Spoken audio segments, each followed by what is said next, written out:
Hi అండి, simple blouse నెక్లు అనేది చూద్దాం. 5 బ్లౌజులకి 5 రకాల నెక్లు ఆఫీస్ వేర్కి లేదా పూజలు ఉన్నప్పుడు పూజలకి గాన కట్టుకోవచ్చు. ఈ సింపుల్ డిజైన్ బ్లౌజెస్. ఇది వచ్చేసి పొడవు వచ్చి 14 పెడుతున్నాను. వీ నెక్ వచ్చి 10 ఇంచీలు 10.5కి వేసుకునేస్తున్నాను. హాఫ్ అన్ ఇంచి షోల్డర్ దగ్గర పడతాం కదా నెక్, అందువలన ఇలా వేసేస్తున్నాను. వీ కావాలంటే మనం ఇంకా కొంచెం సేపుగా మార్క్ వేసుకొని వేసుకోవచ్చు. ఇది తక్కువ వీనే కొంచెం ఎక్కువ లేకుండా ఇలా కట్ చేసుకునేస్తే. ఇప్పుడు నడుము భాగం ఎమ్మింగ్ ఏమి చేతి పని లేకుండా తిప్పి వేసుకునేస్తున్నాను కచ్చా లోపలికి. దీనికి వచ్చేసి బాల్స్ అనేది రెడీ చేసి వీనెక్కి డిజైన్గా పెట్టేస్తున్నాను.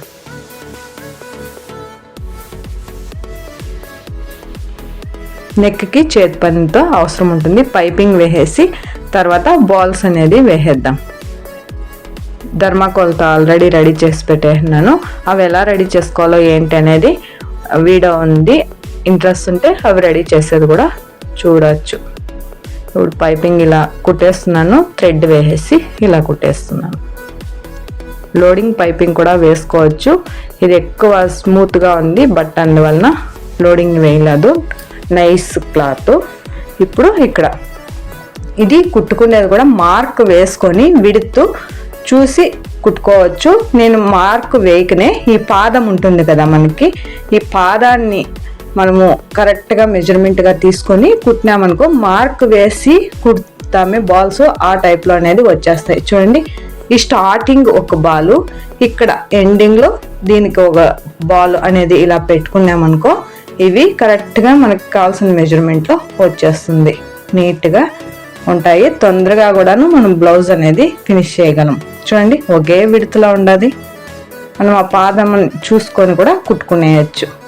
మార్క్ వేయకన్నా కూడా ఇంత పర్ఫెక్ట్గా వచ్చేస్తాయి. తర్వాత ఇంకొకటి, ఇది కూడాను ఎక్కువ డీప్ లేదు. పొడవు ఇది 14, డీప్ వచ్చి 10. ఇక్కడ షోల్డర్ కాడ 2 ఇంచీలు 1 ఇంచి గ్యాప్, ఇక్కడ సెంటర్ ఓపెన్ లేకుండా 1 ఇంచి పెట్టేస్తున్నాను. దీనికి ఒక హాఫ్ అన్ ఇంచి అగలం అనేది కట్ చేస్తున్నాను ఈ డిజైన్ కోసం. ఇది షోల్డర్కి నెక్ ఇక్కడ వచ్చి ఇంతే. చూడండి, ఒక పాయింట్ లాగా కట్ చేస్తున్నాను. ఇదిను నడుముకి చేతి పని ఏమీ లేకుండా తిప్పు వేసుకునేయడమే.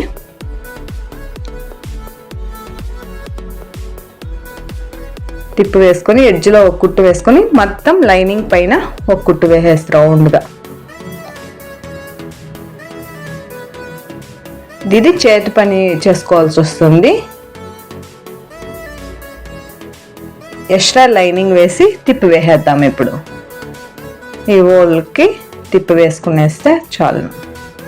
దీనికే మనము చేతి పని అనేది చేసుకోవాల్సి వస్తుంది. నెక్కి ఈ డిజైన్కి ఇక్కడ ఒక ఘాట్ పెట్టుకోవాలి. టర్న్ చేసుకోవాలంటే ఆ షేప్లో టాప్ సైడ్ డౌన్లో ఒక న్యాచ్ లాగా ఒక ఘాట్ పెట్టుకునేస్తే బాగా టర్న్ అవుతుంది. ఎడ్జ్లో ఇంకొక కుట్ట అనేది వేసేద్దాము. లైనింగ్ తిప్పు వేసుకొని ఎక్స్ట్రా ఉండేదంతా కట్ చేసి ఫోల్డ్ చేసి కుట్టేసేది. ఇంకా చూడండి, ఎక్స్ట్రా ఉండేది కట్ చేసి ఇది ఫోల్డ్ చేసేది. చేతి పని చేసుకోవాలి. ఇలా ఫోల్డ్ అయిపోయిన తర్వాత చేతి పని చేసుకుంటే బాగుంటుంది. అయిపోయింది. ఇప్పుడు మనము బ్యాక్ డాట్స్ పట్టేసి తర్వాత బ్లౌజ్ కుట్టేయడమే. బ్లౌజ్ మొత్తము నేను లాస్ట్లో చూపిస్తాను డిజైన్స్, యావ శారీకి ఏం డిజైన్స్ కుట్టిండేది అని. లాస్ట్ వరకు వీడియో చూడండి. వీడియో నచ్చితే ఒక లైక్ చేయండి. ఇది వచ్చేసి బఫ్ పెడుతున్నాను. బఫ్ పెట్టడానికి ఇది బార్డర్ ఒకే కలర్గా ఉంది. కాంబినేషన్ శారీ వచ్చేసి ఎల్లో. బార్డర్ వేయచ్చు. బార్డర్ అంటే పింకే ఉంది, వేరే కలర్ అనేది లేదు. అందువలన ఎక్స్ట్రా క్లాత్ అనేది తీసుకొని ఎడ్జ్లో 1 ఇంచి అగలం పట్టి అనేది వేస్తున్నాను బఫ్కి. చూడండి, ఇది ఉంది కదా, ఇది కట్ చేసుకున్నాను. 2 ఇంచీలు కట్ చేసుకుని ఫోల్డ్ చేసేందుకు 1 ఇంచి అగలం అనేది వచ్చేసింది పట్టి. ఇది శారీలోది కట్ చేయలేదు, సపరేట్ పీసు. శారీ నైస్గా ఉంది, పోగులు పోతుంది. అందువలన అదే కన్నా వేరే సపరేట్ పైపింగ్ క్లాత్ అనేది కుట్టేస్తున్నాను స్లీవ్లకి. ఇలా అయిపోయినాయి 3 బ్లౌజులకి 3 రకాలు. ఇంకా 2 మామూలుగా రౌండ్, ఒకటి ఇంకొకటి స్క్వేర్ లాగా. ఈ శారీలోకి ఈ బ్లౌజ్ ఇలా కుట్టేస్తున్నాను.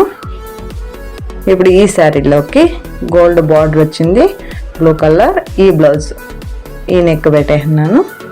చూడండి సింపుల్గా. ఇదే శారీ బఫ్ పెడుతుంది కదా, ఇది ఎక్కువ ఇంజుకుపోయేది, పొగులు పోతుంది, అందుకు శారీలో తేయలేదు. పైపింగ్ వేసేసి ఈ నెక్ పెట్టేస్తున్నాను. చూడండి ఇలా. ఇది వచ్చేసి శారీ, దీని బ్లౌజ్ చూసేద్దాం. దీనికే వీ నెక్ పెట్టింది, ఇది చేయిలకి పైపింగ్ ఇలా పెట్టేస్తున్నాను.